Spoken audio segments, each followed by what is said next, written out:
ಬೇಡಿಕೆಗಳು ಮತ್ತೆ ಮುಂದಿಟ್ಟಿದ್ದಾರೆ. ಮತ್ತು ಇಲ್ಲಿವರೆಗೆ ಬಿ ಜೆ ಪಿಗೆ ನಮಗೇನು ಕೊಟ್ಟರು ಕರ್ನಾಟಕ ಅಂತ ಕೇಳುವಂಥ ಪ್ರಶ್ನೆ ಮಾಡ್ತಾ ಇದ್ದಾರೆ. ಮಾಡಿ ಅಡ್ವರ್ಟೈಸ್ ಕೊಟ್ಟಿದ್ದಾರೆ. ಚಂಬು ಕೊಟ್ಟಿದ್ದಾರಪ್ಪ. ಅಚ್ಚೇದಿನ ತರ್ತಾನೆ ಅಂತ ಹೇಳಿದರು, ತರಲಿಲ್ಲ, ಚಂಬು ಕೊಟ್ಟರು ಅಂತ ಹೇಳ್ತಾರೆ. ಅದೇ ಕಾಲಕ್ಕೆ ಪ್ರತಿ ಬಡವನಿಗೂ 15 ಲಕ್ಷ ತರ್ತಿದ್ರು, ಭ್ರಷ್ಟಾಚಾರ ಹೋಗಿಸ್ತು ಅಂತ ಹೇಳಿದ್ರು, ತರಲಿಲ್ಲ, ಚಂಬು ಕೊಟ್ಟರು.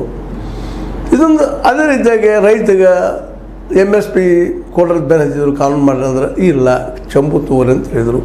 ಹಿಂಗೆ ಒಂದು ಸೀರಿಯಲ್ ಹಂಗೆ ಇದೆ.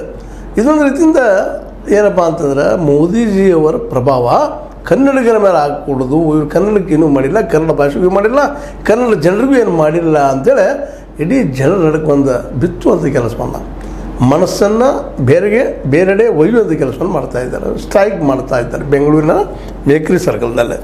ಯಾಕಪ್ಪ ಅಂತಂದ್ರೆ ಇದು BJP ಜನಪರವಾದಂಥ ಸರ್ಕಾರ ಅಲ್ಲ. ಇದು ಕೇವಲ ದುಡ್ಡು ಮಾಡ್ಕೊಂಡು ಹೋಗುವಂಥದ್ದು, ಶ್ರೀಮಂತ ಪರ ಇದ್ದಂಥದ್ದು, ಶ್ರೀಮಂತರ ಸಲುವಾಗಿರುವಂಥದ್ದು, ಕಾರ್ಪೊರೇಟ್ಗಳ ಸಲುವಾಗಿ ಇರುತ್ತಿರುವಂಥದ್ದು, ಬಂಡವಾಳಶಾಹಿಗಳ ಪರ ಇರುತ್ತಿರುವಂಥದ್ದು. ಇದು ಬಡವರದಲ್ಲ ಅಂತ ಜನರ ಮನಸ್ಸನ್ನು ಮೇಲೆ ಹೇಳೋದು. ನಮ್ಮಲ್ಲೊಂದು ಗಾದಿ ಮಾತು ಅದ, ಹಿಂದೊಬ್ಬರು ಹಿರಿಯರು ಹೇಳಿದ ಮಾತು ಅದ. ಅದರಲ್ಲೂ ನಮ್ಮ ಹಿಟ್ಲರ್ನ ಶಿಷ್ಯ ನಿಮಗೆ ಗೊತ್ತದ, ಅಥವಾ ಅವನ ಅತ್ಯಂತ ಆತ್ಮೀಯ ಒಬ್ಬ ಜನರಲ್ ಅಂತ ಹೇಳ್ತಿದ್ದಪ್ಪ ಅಂತಂದ್ರೆ, ಒಂದು ಸುಳ್ಳನ್ನು 100 ಸಲ ಹೇಳಿದರೆ ಸತ್ಯ ಆಗಿಬಿಡ್ತದೆ ಅಂತೇಳಿ. ಅದಕ್ಕೆ ಗೊಬೆಲ್ಲ ಸತ್ಯ ಅಂತ ಹೇಳ್ತಾರೆ, ಗೊಬೆಲ್ಲನ ಸತ್ಯ ಅಂತ ಹೇಳ್ತಾರೆ. ಅದಕ್ಕೆ ಆ ಗೊಬೆಲ್ಲ ಏನಪ್ಪ ಅಂದ್ರೆ 100 ಸಲ ನೀವು ಸುಳ್ಳನ್ನು ಹೇಳಿದ್ರೆ ಸತ್ಯ ಆಗೈತೆ.